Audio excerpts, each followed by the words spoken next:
Let's talk about the flow of the discs. This is the flow of the material plane and how you manifest in the physical world. And at the beginning, you have to have a desire. And that desire says, I want money, I want a house, I want a child, I want to create something. And that desire and saying that I want starts the action moving forward. Then what happens is you go to the Two of Discs, which means if you say you want something, you're going to have to change your reality around. If you want a house, you're going to have to start to save some money for a down payment. If you want a baby, you're going to have to start to plan for that and look at timing of things. If you want a new career, you might have to change your job and go back to school. So you always have to make some sort of change the moment you define what it is you want and where you're going. As you make that change, you must start at the ground floor up, and it is going to be work. So we are on the physical plane. It is hard to make anything manifest down here. It takes tremendous effort, regardless of what we want to believe in our mind. And so you have to work hard, lay the foundation, build it up from there, and allow those wheels to give you strength and determination to keep going, because you will work up the ladder as you learn the discipline of work.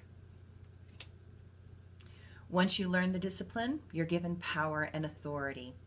And once you have power and authority, you definitely want to protect what you have. And so then there's suddenly this fear that you could actually lose the power. That fear will give you a tremendous amount of worry and anxiety. It's interesting that they've done studies and they find the most generous people are actually the people that are not wealthy. So it's actually the people that are at that edge of middle class that actually are more generous with poor people and are volunteers and do more work because they really understand it. But the more power and the more wealth you have, sometimes you're really afraid somebody's going to take it from you, and it causes you tremendous anxiety and worry that you're constantly fretting over, what if you lose that money? What if you lose that stock? And their identification gets very strong related to how much money they have. But worry is not a good thing. It causes tremendous stress and anxiety, and worry in and of itself will start to break down your reality. When you learn to get control over your worry and you learn to find a better balance, you will find success, because you have to find the flow in the material world, that there will always be ups and downs, but the determination and the skills that you've learned in the physical plane will carry you through if you're willing to do the work. And so now this card is indicating that there is going to be success. But the greater success you have, the more fear will come up. And then this card is fear of failure. Now notice I didn't say it is failure, it is fear of failure. But fear of failure can completely undermine you, completely tear down what you've created if you allow your fear to take a hold of you. Remember, fear and excitement feel the same in the body. So it's very important to kind of shift it in your head from fear to actually excitement. When you learn to control your fear, you will also be learning patience. Patience, prudence, balance, and alignment.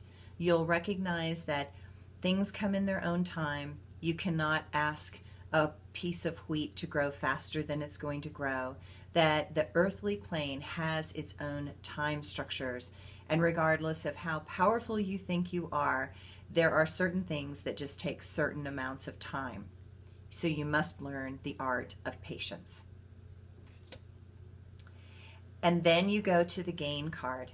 And when you learn patience, you recognize that there's just kind of always this natural coming and going and flowing of money. And sometimes when it's coming in, it goes immediately back out again. You put it back into your business, you put it back into advertising, suddenly the car breaks down.